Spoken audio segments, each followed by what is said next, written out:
These are 10 times that YouTubers saved lives. And at number 10, Jake Paul saved the life of his enemy. 2021 seems like a tremendous year to beat up the whole Paul family. Former UFC fighter Ben Askren at first was just another one of Jake's boxing opponents, getting disrespected in press conferences. I'm gonna end this guy's career as an embarrassment. Then eventually getting knocked out by Jake. And this one is over! Jake Paul! And after losing like that, years went by where Ben was completely disappeared, until out of nowhere, news dropped that he'd been rushed to a hospital and was suffering from a case of pneumonia so severe that if he couldn't afford a massively expensive double lung transplant, he would die. Now, after the world heard about that scary situation, Jake didn't just give his prayers to Ben right after winning another fight. Hey, I just want to take a moment to say a prayer for Ben Askren. As soon as he heard that Ben's insurance wasn't willing to cover the giant $2 million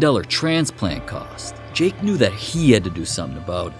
It's just insane. Insurance is a fucking scam, and it's so sad. None of these people like Dana or anyone stepping in, so I feel like I have to do something, and that's really all it is. And Jake wasn't lying, because he went on to donate a ridiculous $500,000 to Ben, allowing him to afford the potentially life-saving transplant he needed. So after going through a grueling 8-hour surgery in which he actually died not once, not twice, but 4 times during, not only did Ben somehow come back to life and make it through to give us his first update. So I only died 4 times. I ticker stopped for about 20 seconds. You know, the thing that was most impactful to me was all the love I felt from everybody. And it's almost like I got to have my own funeral.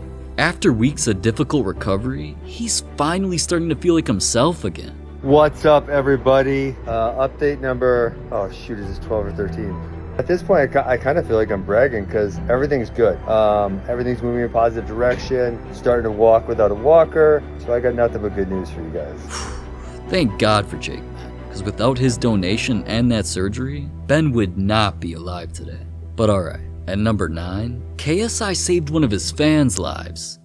Just by grabbing his balls? Alright, I know that sounds weird, but JJ was doing one of his countless subreddit reaction videos when he noticed a unique request. Wait, what was that called? Grab your left knot, make your right one jealous. Why have I just done this? I've legit just grabbed my left nut. Hey, you know what? I did it. You do it as well. Go on, just grab your left nut. Just grab your left nut. Let's grab each other's left nut.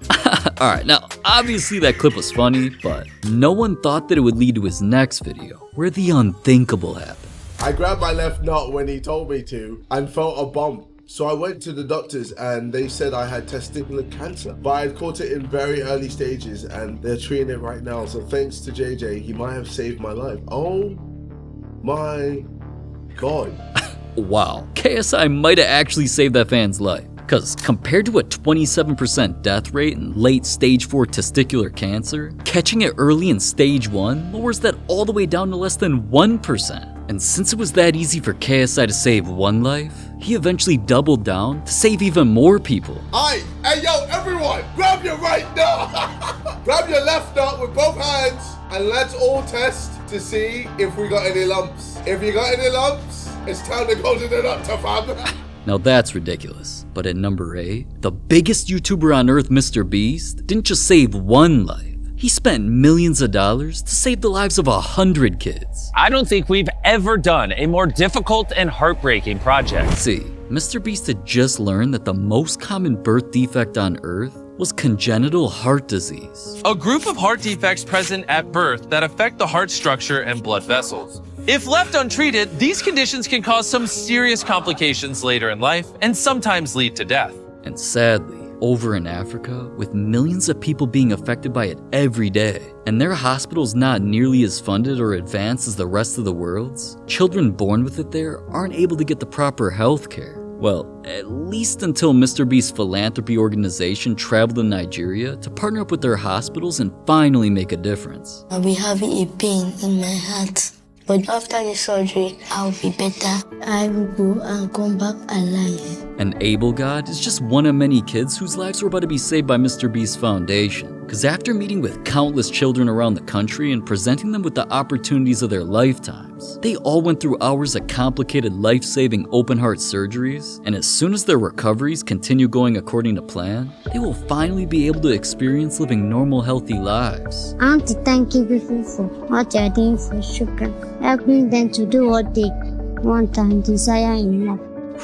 Wow. Not only is that beautiful, that's just one of the countless different projects that MrBeast Foundation has funded, like building entire towns, bringing water to Kenya, helping amputees get new legs, and so much more. But instead of saving hundreds of people, here at number 7, we need to travel hundreds of feet underground, where another YouTuber saved someone by making the discovery of a lifetime. Exploring with Josh was just exploring a cave, when he realized the ceiling kept getting lower and lower. Oh yeah, we're kneeling down. Dude, I keep getting lower and lower, man. Same here. Getting claustrophobic. But even though the cave was getting narrow, he kept on exploring further till the point that he was literally laying down crawling. We're not gonna doubt it. I'm crawling, man. Oh, me too. It gets even smaller. It's getting tighter and tighter. I don't think this is worth it, man. This is scary. But just when things were getting a little bit too scary, it started making him consider giving up. Yo, no way. It opened up again. Does it? Yeah, it opened up. I can't believe we kept going. This is crazy, man. Oh my God. I used to be claustrophobic, but I guess I lost it because I'm not that scared. Okay, now this is really the end. They'd finally reached the end of the cave and were just getting ready to make their way back when the unthinkable happened. English? You speak English? No English. No? Oh, okay. Okay, come with us. You wanna come with us? Tell them their daughter's up here, she's scared. It's okay. It's alright.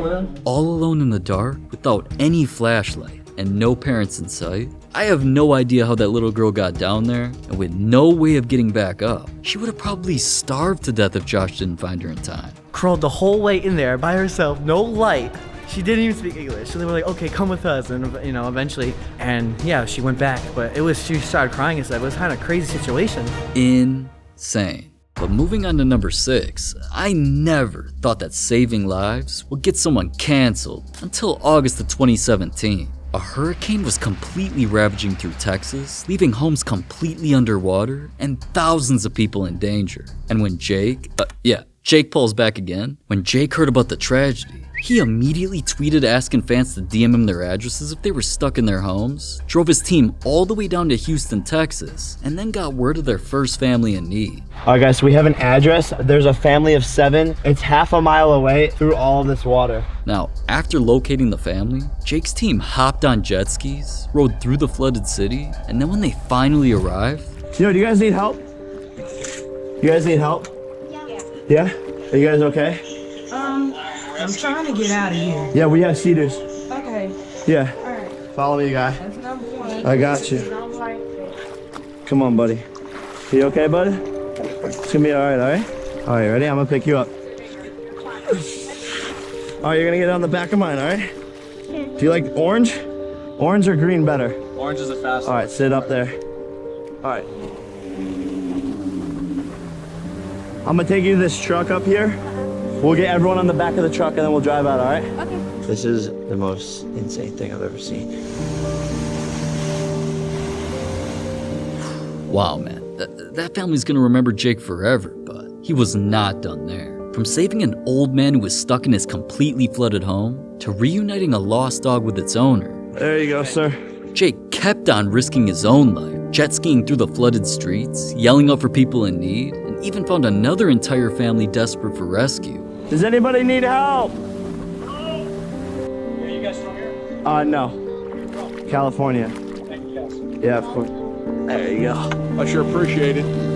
Now, alright, you'd think doing all that good work would get Jake praised, but instead, he got nothing but hate. From all of Twitter saying things like, people lost their lives and Jake's just seeing views and money, to Keemstar saying that he didn't believe Jake would try to help anyone if there were no cameras recording him. There were even videos going viral saying that Jake was just using the tragedy for his own personal gain, and some of Jake's own fans were commenting on his own videos criticizing his motives too. But honestly, regardless of his intentions, the man did help save lives at the end of the day, and he helped save Ben Askren earlier, so you gotta give him props for doing it all regardless. But listen, sometimes YouTubers are not just saving human lives, cause in number 5, some saved animals. The Stokes twins are huge animal lovers. So when they heard that animal shelters all around America were so overloaded with abandoned animals that nearly every 90 seconds, a dog or cat has to be put down, it was time for them to come to the rescue. We just adopted 100 pets, and today we're opening a free pet store.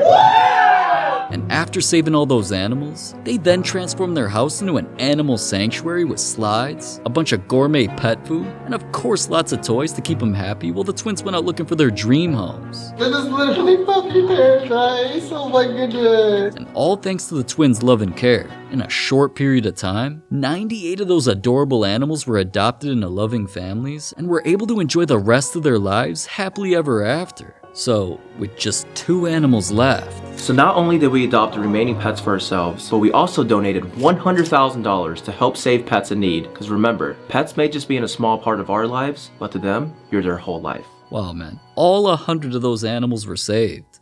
How beautiful. Shout out to the Stokes twins, man. But at number 4, thousands of feet up in the sky, a doctor turned YouTuber joined the Mile High Club? I'm just kidding, alright? He actually saved someone's life up there. 14 million subscriber YouTuber Dr. Mike was just chilling in the middle of a flight, and all of a sudden, We're about 2 hours into the flight, we're over the Atlantic Ocean, and the flight attendants make that announcement. Is there a medical professional on board? 35,000 feet above the ocean, with absolutely no landing strip in sight, a passenger on Dr. Mike's flight came down with a dangerous allergic reaction. He's a young guy, and he tells me that he's starting to have some swelling in his hands, and when I look at it, I see hives are present. But even though hives were only present on the patient's hands, Dr. Mike knew that it could easily spread to his throat, which would cause it to swell up and even stop him from breathing. I right away started thinking worst case scenarios. What's gonna happen if his throat starts swelling and we're over the Atlantic Ocean? Well, we can't land, so I would have to administer epinephrine. So if things were to get even worse, he feared he might have to do something even more drastic. If the epinephrine or the EpiPen does not work, the next step would be to schedule a landing,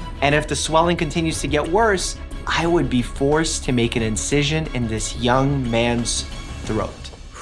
And sure enough, just minutes later, the flight attendant comes and gets me and says, okay, he's starting to have oral symptoms, and that's when I kick into my medical mode, like full-on medical mode. I rush over, I look at his throat, it is definitely swelling, I can see it swelling. When I break open the kit that was found on Delta's plane, I was shocked because on the outside of the kit it said epinephrine. There were no EpiPens. Now, with no EpiPen available and a patient who could lose breathing at any moment, Dr. Mike had to improvise. Now, what was in Delta's kit was an epinephrine injection kit for cardiac arrest. This is much higher dose, and the needle is 1.5 inches long, and I knew this was gonna be painful. I told the patient what we're gonna do, I guess the passenger, told the flight attendant, and I injected it because his throat was really starting to swell. He started screaming. So right away, I explained to him what was going on. I had him take a few steps to walk around, got some ice on his leg just to make the pain a little bit less. His vitals were great. He was resting, his throat wasn't swelling, his pain in his leg was even resolving. So we were able to land the plane, and he survived this transatlantic flight. So after finally landing safely and getting everything under control, the patient was immediately brought to a hospital, and after getting cleared of all health risks, he eventually got to meet his own hero. He was already discharged, but he came to visit. We're able to say hi, get a good laugh. I was able to see that he's perfectly fine. His leg is not bothering him too much. He's touring all around Israel, doing hikes, no problem. Now he's carrying an EpiPen around to not repeat this experience. Wow, man. I definitely know what doctor I'm gonna go to from now on. Either Dr. Mike or Dr. Speed. Cause in number 3, he saved one of his biggest fans. Calm down, you alright? I just almost died. It all started when Speed was traveling around the world like usual, but this time he was visiting beautiful Malaysia! And after walking around the city all day, showing love to his fans, Speed was hungry, so he decided to go to a restaurant to try some of Malaysia's famous cuisine. But that's when things got out of control. Come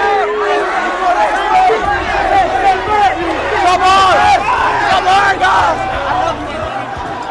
Oh my God! Dog, told him to chill. It's like 500,000 people, they tripping, bro. It turned out that Speed's fans followed him all the way to the restaurant and were not only shoving, but hurting innocent bystanders just to try getting to Speed. I'm just trying to get some Uncle Rogers, bro. That's all I'm trying to do is just get some Uncle Rogers. Things were getting dangerous, so with everyone getting hurt and security getting called to the scene, Speed didn't know what to do at this point, and neither did this innocent fan who just wanted to meet him. I almost died. What? I almost died because I'm really short and I'm just a customer and I was going in there, then suddenly like a bunch of people came in here. You okay? I'm just having a panic attack. You okay? You okay? Calm down, you alright? Yo, she needs some water. We need some water. We need some water for her. She can't breathe. Sit down. Yo, get her some water. We need some water. Yeah, you okay. I promise you okay. I promise you're okay. No, they're okay. I promise they're okay. My mom and dad are not here. They're okay. They're okay. It's just a lot of people here. You okay? Yeah. Okay. You okay? Thank you. Yeah, you okay. You're okay. Don't worry. Honestly, I gotta give Speed his props. He handled that situation perfectly, because if that was left untreated, panic attacks can cause shortness of breath, severe chest pains, and in some cases, can even lead to a heart attack. So I just know that girl will be forever thankful for Speed saving her life. But saving a random person is one thing. Cenat saved Speed from getting killed. See, Speed was just in NYC dancing with some of his fans when one of them asked him to do something interesting with his hands. So they get sturdy. What is that? Yeah, throw my ice cream. What? Young stars. You a young star. You a star. I'm a star. You a star, baby. Let's go. You a star, I'm a star. Let's go, baby. Now, just doing a little hand sign like that seemed innocent, and Speed thought so too, until his friend and New York native Cenat actually called Speed up and let him know what just really happened. How do I take this car right here? Yo. Go somewhere private real quick. Go somewhere private with the camera. Bro, whatever they telling you to throw up, don't throw that shit up, bro. Okay. Whatever they telling you to throw up, any game. No. I'll put the middle finger. All right, just don't throw, just whatever I'm telling you right now, you good. I'm just saying, just don't throw nothing up, bro. Okay, all right, okay. Don't throw up anything, y'all. Whatever they say, do not throw up anything, y'all. It turned out that what those kids had Speed throw up with his hands was actually a dangerous New York gang sign. Just like how Pop Smoke is always throwing up Woo, and 6ix9ine is always throwing up Treyway. These symbols they're making with their fingers are essentially putting it out there for everyone to know what gang that they really belong to. And with Speed actually being in NYC, if a rival gang had seen him do that sign with his fingers, they would have immediately thought he was actually part of the gang, and he could have gotten robbed, or even worse, he could have potentially lost his life.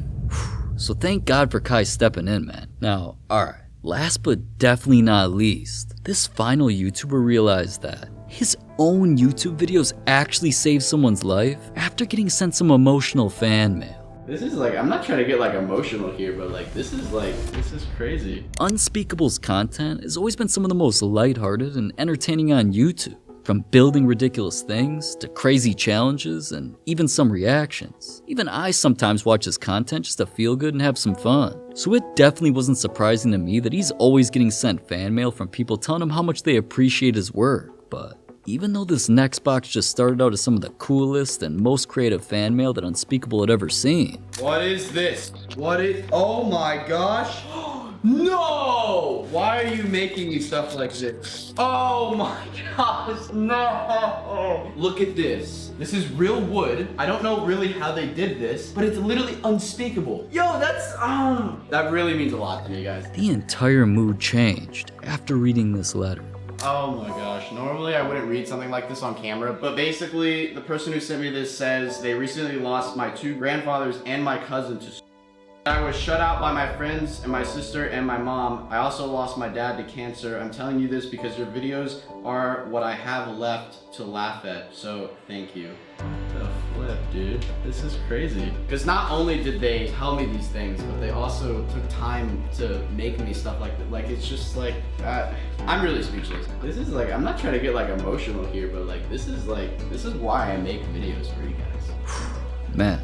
Without Unspeakable's content, who knows what could have happened to that fan? And honestly, making content that makes viewers feel good about themselves or just have a good time should be every YouTuber's goal, because that's honestly what YouTube's all about, man. Well, I mean, at least that's why I do it. I don't make videos like these for myself, man.